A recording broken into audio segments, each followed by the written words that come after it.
I don't know how to do the Gen Z heart. This feels so uncomfortable to me. Like, what was wrong with this? Hello everyone, my name is Yara, and today I'm going to be talking about two books that have kind of restored my love of YA romance. It's February, it's the month of Valentine's Day, the month of romance, and it got me thinking about what was my first foray into the romance genre, and that was through YA contemporary rom-coms. I was raised by YA contemporary, the John Greens, the Morgan Matsons, the Jenny Hans, and even though I'm no longer the target demographic, I still like to pick these up every now and then, but I'm finding that my success rate at finding ones that I like is declining more and more the older I get. And it kind of made me sad because I was like, do I just not enjoy these anymore? Have I officially grown out of it? But fear not, because every once in a while, I'll pick up a YA rom-com that reminds me why I loved the genre so much to begin with. And I have two of those here today, Twelfth Night and My Mechanical Romance by Alexene Farol Follmuth. You probably more so know this author by her pen name, Olivia Blake, of the Atlas 6 and Alone with You in the Ether fame. I have heard her name and I've heard her books for so long, but I've never checked them out,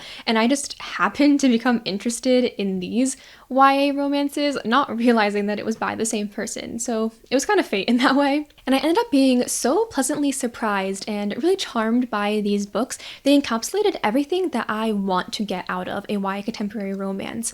I mean, I love how in these books, the romance and the coming-of-age story are always interwoven. And it makes sense because these are at such formative parts of people's lives, and the relationships that you make during this time have an impact on you. You are not only learning how to understand other people and learning how to develop intimacy with someone else, but you're also learning how to understand yourself, which is, of course, a very core theme in a lot of these coming-of-age narratives. So without further ado, let's get into both of these books and what I thought about them. First, let's start with Twelfth Night. As you probably got from the title, this is a YA contemporary romance that is a retelling of Shakespeare's Twelfth Night, only now it takes place in a modern setting. This was definitely giving the vibe of those early 2000s Shakespeare retellings like She's the Man and 10 Things I Hate About You. She's the Man is actually my only exposure to Shakespeare's Twelfth Night. I never read the play at all, so I can't really give any commentary about how this serves as a retelling and anything interesting that it does with the original source material. I can only comment on this as its own story, but anywho, let's get into the synopsis. So we're following two kids in high school, Violet Reyes and Jack Orsino. When we meet Violet, she kind of has a chip on her shoulder. She is sick and tired of being in a lot of these predominantly male spaces in the gaming world. She loves tabletop RPGs as well as these online gaming spaces, and she is tired of all her ideas being undermined and also being told that she needs to be more likable. After an argument happens and she essentially gets kicked out of her friend group, she escapes more and more into the online game of Twelfth Night, where she plays under a male pseudonym named Cesario. On the other side of this, we have Jack, who is the lackadaisical president to Violet's very high-strung vice president. He's also the star of the football team, but when an injury throws off his entire senior season, he also discovers the world of Twelfth Night and meets a character named Cesario. Jack finds that he can open up to Cesario in a way that he doesn't really do with his friends in real life, but the more that they become friends and the more they connect, Violet struggles with how much longer that she can keep her identity hidden. So obviously this book has a lot to offer in the vein of rom-com tropes, the whole secret identity of it all, the dual storyline of Jack and Violet becoming friends in real life while also becoming closer and seeing a different side of each other through the online game and their online personas. It's almost like the Ladybug and Cat Noir love square, except if Ladybug knew who Cat Noir was, if you get my drift. It's just overall very fun, it's sweet, and also pretty funny at times. There are multiple times throughout this book where I was laughing out loud, specifically with Violet's brother Bash, who is a theater kid and really leans into the drama and the theatrics of it all. I will give you a warning that our main two characters are a little bit insufferable in the beginning of the story. Violet is very high-strung and very condescending. Jack is cocky and self-absorbed. But for some reason, I found it very amusing. I mean, is it not par for the course for teenagers to be a little bit insufferable at times? But I also didn't mind it as much because I could pretty quickly tell where we were going with their characters. In particular, I loved Vi's character arc. As I mentioned, she has been in a lot of predominantly male spaces, not just in her friend group, but also online gaming, which, as you know, doesn't have the best reputation in terms of its harassment of female players. So she's dealt with a lot of sexism, a lot of straight up harassment and just volatile communities, and so she's kind of developed this hardened persona because of it. Her story and her feelings actually reminded me a lot of the song Mad Woman by Taylor Swift on Folklore. You poke that bear till the claws come out and you find something to wrap your noose around.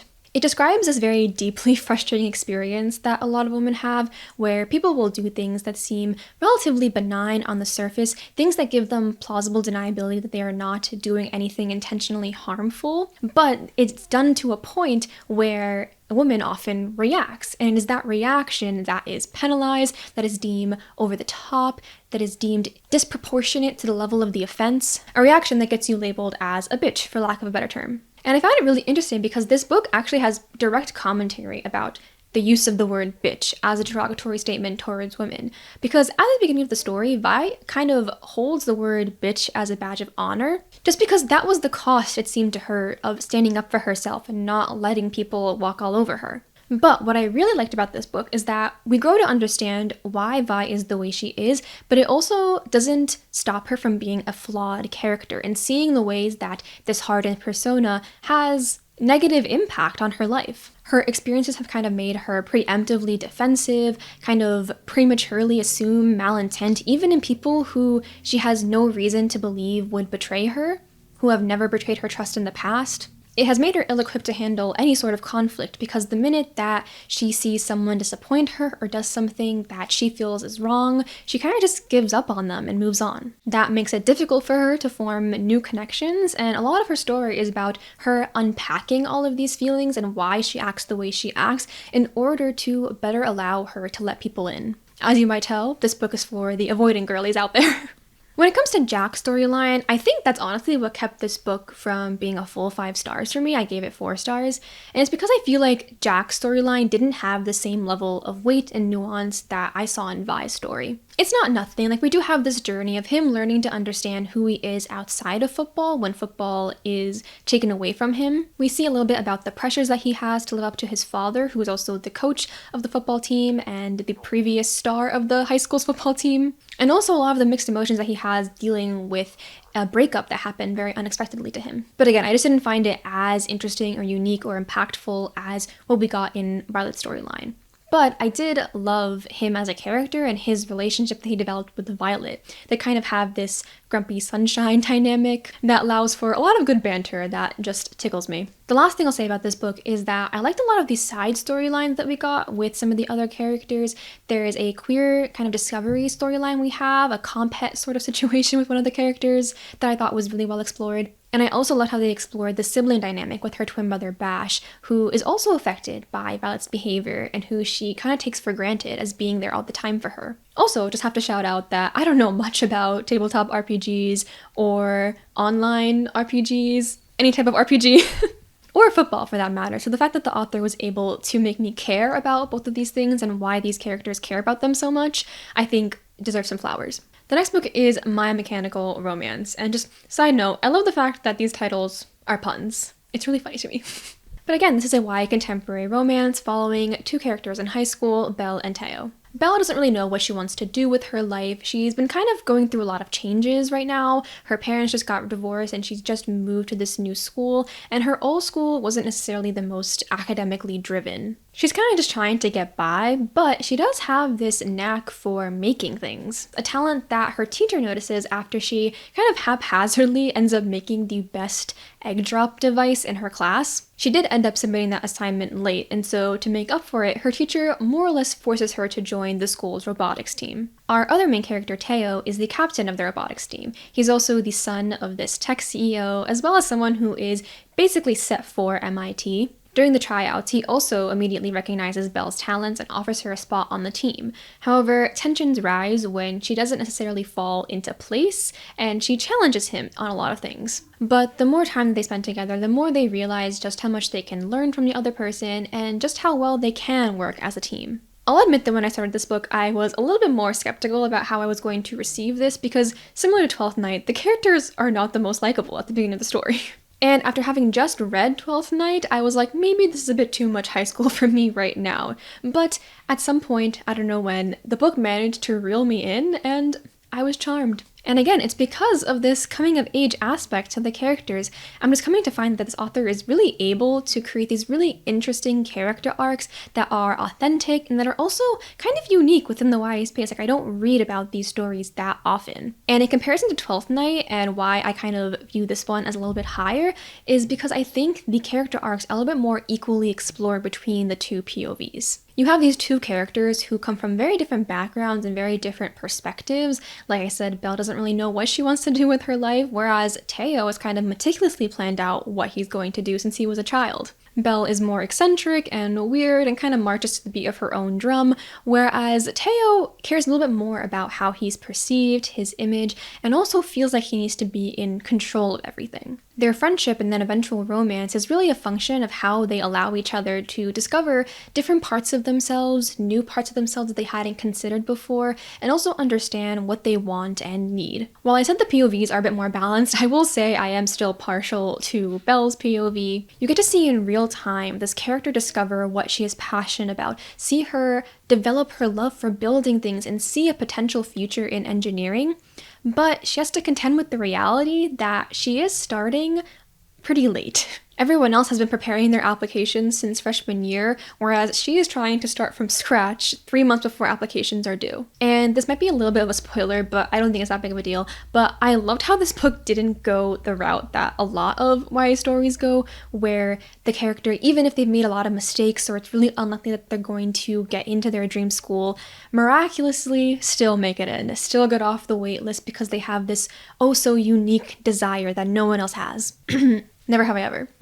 It's a trope I hate because it's just not realistic, and I also think it's a much less interesting story than to have a character face the reality that their dreams are not happening in the way that they wanted to. But it doesn't mean that their dreams are over, and that's the difference. And that's where this story really succeeds, because it shows that there are other options, that it's never too late to pursue something you're passionate about, even if your journey and your path is going to look different than everybody else. Belle's storyline also awakened something that I hadn't thought about since high school, and that is the experience of being a woman in STEM, but particularly women in non-biology related STEM fields, because it's a very different experience. It's this phenomenon where women in STEM doubt themselves and their abilities and whether they are even deserving of being in this space when the male students that thought never occurs to them. This is going to be a bit of a rant, so I apologize in advance, but it just reminded me of how it felt to be in my AP physics class, where we actually had a lot of female students. It was pretty half and half,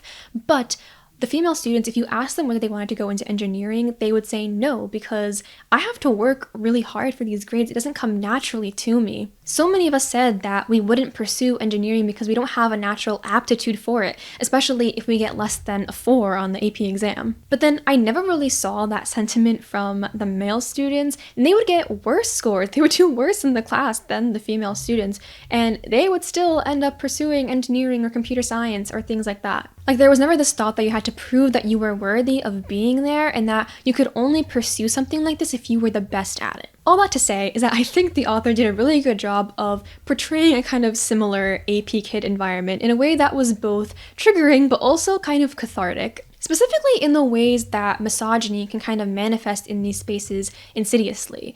A lot of times when we think of misogyny, we think of outright discrimination, but particularly in modern day settings, a lot of it is these small actions that perhaps people are not intending to do, but the effect is still that women do not feel comfortable in these spaces. That was something that Teo kind of had to unpack as captain of the robotics team, and how he's treated the female team members in the past, and how even if he didn't intend to, he didn't create the most inclusive environment that he could have. The book also touches on how internalized misogyny can really be manifested in these environments, and how it can result in a lot of conflict between the very few women that exist in these spaces, which I found really interesting. I focused a lot on Belle's story, but I did really appreciate Teo's story as well. As I mentioned, he struggles a lot with anxiety and feeling the pressure of kind of carrying the weight of the world as he sees it, the stress of feeling like you have to be on top all the time, and that if you falter for a second, everything will come crashing down. I loved how his story was about learning how to yield control and understand your own limits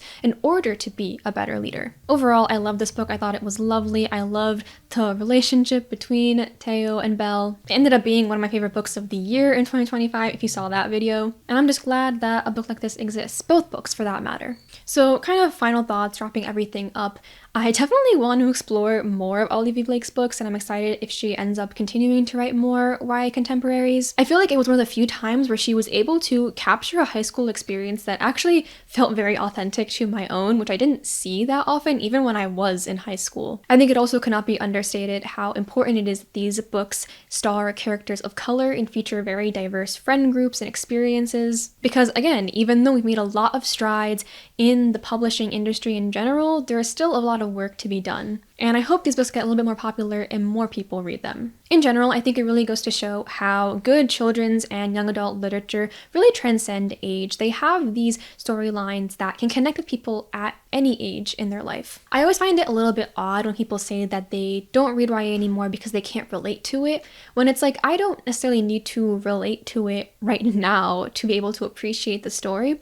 But also, with children's and YA literature, you likely did relate to it at one point, and I think it's nice sometimes to be reminded of those experiences that you did have when you were younger. So kind of honor that younger version of yourself. I also love seeing stories that I wish I had when I was younger, and things that I am glad the new generation of kids are getting to see. And so I like keeping an eye out for those. Anyways, that is all I have to say. Thank you so much for watching, and please let me know if you are interested in checking these books out now, or if you have read them and what you thought about them as well. If you like my channel and you want to see more, please make sure to subscribe to my channel, as well as follow me on my other social media. I cannot guarantee that I post on the other social media, but I try. Anyway, thank you so much for watching, and I'll see you later. Bye.